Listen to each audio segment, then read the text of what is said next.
बहुत समय पहले की बात है। एक बहुत ही भोला भाला सा आलसी लड़का था। वह कोई काम नहीं करना चाहता था, बस खाना खाता, घूमता और सोते रहता था। एक दिन उसे किसी ने बताया कि एक आश्रम है जहाँ पर कुछ नहीं करना पड़ता है और हर दिन 2 समय का खाना और नाश्ता मिलता है। तुम वहाँ जाके रहो। उस आलसी लड़के ने सोचा, ये तो बहुत ही बढ़िया है, और वह उस आश्रम में जाकर रहने को सोचा। और फिर वो भोला भाला आलसी लड़का अपना सारा सांसारिक जीवन छोड़कर उस आश्रम में जाकर रहने लगा। आश्रम में गुरुजी रहते थे। वह कुछ समय सबको प्रवचन देते हैं। वह आलसी लड़का सुनता था, बाकी समय आराम करता रहता था और फिर पेट भरकर खाना खाकर सो जाता था। ऐसे ही उस लड़के का दिन गुजरता था। एक दिन उस आश्रम में कुछ भी नहीं बना। नाश्ते के समय नाश्ता नहीं मिला। उसने सोचा, नाश्ता नहीं मिला तो भोजन तो मिलेगा ही। अब भोजन के समय भी उसे भोजन नहीं मिला। लड़का दौड़ करके गुरुजी के पास गया और उसने पूछा कि आज भोजन क्यों नहीं बना। गुरुजी ने कहा कि बेटा, आज एकादशी है और जितने भी आश्रम के सदस्य हैं उनका आज उपवास है और तुम्हारा भी आज उपवास है। आज भोजन नहीं बनेगा। वह लड़का आलसी था और उसे भूख भी बहुत लगती थी। उसने गुरुजी से बोला कि मैं उपवास नहीं रखूंगा, मुझे भूख लगी है, मैं खाना खाऊंगा। गुरुजी ने बोला, ठीक है, जाओ भंडारे से सामान लेकर आओ और आश्रम में नहीं, बाहर ले जाकर खाना बना लो। लेकिन याद रखना, भोजन बनाने के बाद सबसे पहला भोग भगवान को लगना चाहिए, फिर तुम प्रसाद पाना। वह लड़का बोला, ठीक है, और फिर अनाज लेकर नदी की ओर पहुंचा। भोजन पकाने लगा। तैयार हुआ, उसके बाद कहने लगा कि भगवान श्री राम आइए, पधारिए, भोग लगाइए। अब जब उसे लगा कि भगवान तो आ नहीं रहे हैं, तो फिर कहने लगा कि मुझे मालूम है आपको तो अच्छा अच्छा खाने की आदत है, मैं बना नहीं पाया और मुझे अच्छा भोजन बनाने भी नहीं आता, लेकिन जो भी रूखा सूखा बना है आकर खा लीजिए। भगवान श्री राम उसकी सरलता पर बहुत ही प्रसन्न हुए और उस लड़के को दर्शन दे दिए। उसने देखा कि भगवान श्री राम आए हुए हैं और उनके साथ में माता सीता भी आई हुई है। लेकिन लड़के ने सिर्फ 2 लोगों के लिए ही भोजन बनाया था, एक अपने लिए और दूसरा भगवान जी के लिए। और अब क्योंकि भगवान के साथ माता सीता भी आई हुई थी, तो उसने उस भोजन को माता सीता और भगवान के सामने ग्रहण करने रख दिया।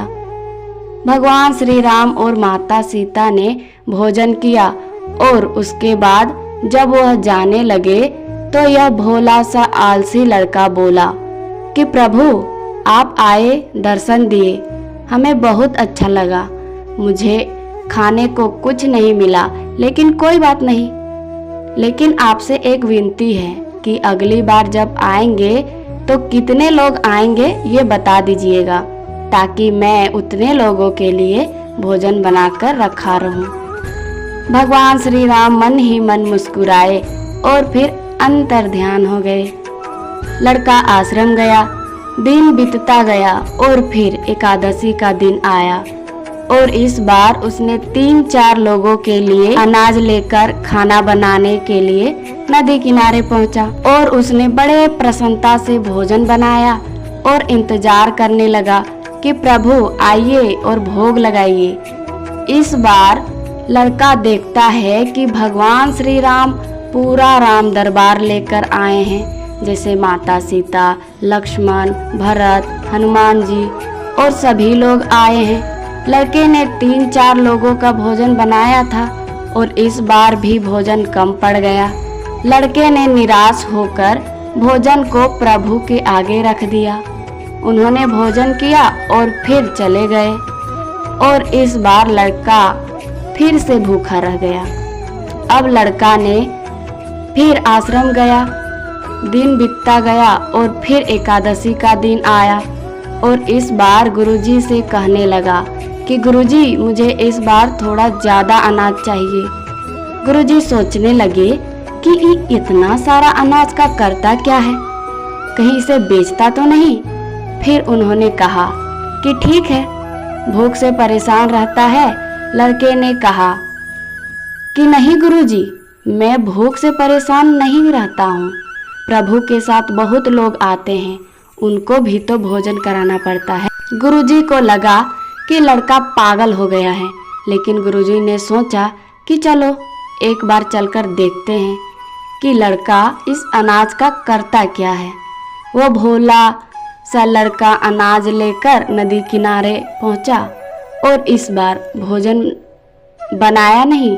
उसने सोचा कि प्रभु हर बार ज़्यादा लोग को लेकर आते हैं, इस बार वह जितने भी आएंगे खुद बनाकर भोग लगा लेंगे और फिर प्रेम से प्रभु को बुला लेने लगे। गुरुजी ये सब छुपकर देख रहे थे कि ये भोजन तो बनाया नहीं और प्रभु को बुला रहा है। लेकिन लड़के ने देखा कि इस बार प्रभु के साथ बहुत से लोग आए हुए हैं, तो उसने पूछा, प्रभु के सामने हाथ जोड़कर कहा कि प्रभु माफ करना, आप बहुत सारे लोग आते हो, मुझे संख्या पता नहीं होती और मेरी हिम्मत भी नहीं होती कि इतने सारे लोगों के लिए भोजन बनाऊं। आप स्वयं आइए, बनाइए, खाइए और भोग लगाइए।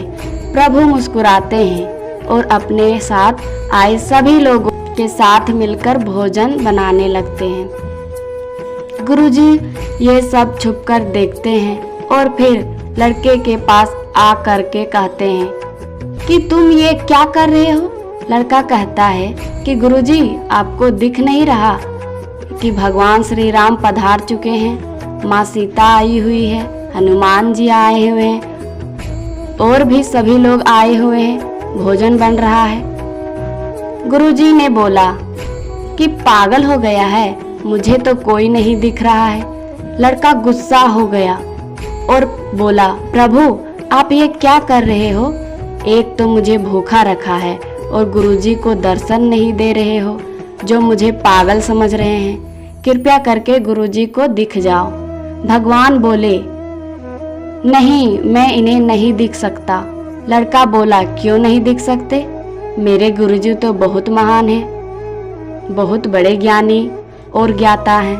भगवान बोले, हाँ, ज्ञानी और ज्ञाता होंगे, लेकिन तुम्हारी तरह सरल नहीं है। जो सरलता से तुम में है वो तुम्हारे गुरुजी में नहीं। लड़के ने ये बात गुरुजी से कह दी कि भगवान श्री राम कह रहे हैं कि आप में सरलता नहीं है, आप मेरी तरह सरल नहीं हैं, इसीलिए आपको नहीं दिख सकते। गुरुजी की आंखें नम हो और बोले कि बिल्कुल सही कहा, मेरे अंदर तुम्हारे जितना सरलता नहीं है। और फिर माफ़ी मांगने लगे। फिर भगवान ने गुरुजी को भी दर्शन। ये कहानी हमें यह सिखाती है कि जीवन में सरलता सबसे अधिक आवश्यक है। जितने सरल बन के रहोगे उतना ही जीवन में बढ़ते चले जाओगे। जब आप सरल होते हैं तो आप खुद भी मुस्कुराते हैं और दूसरों को भी मुस्कुराने की वजह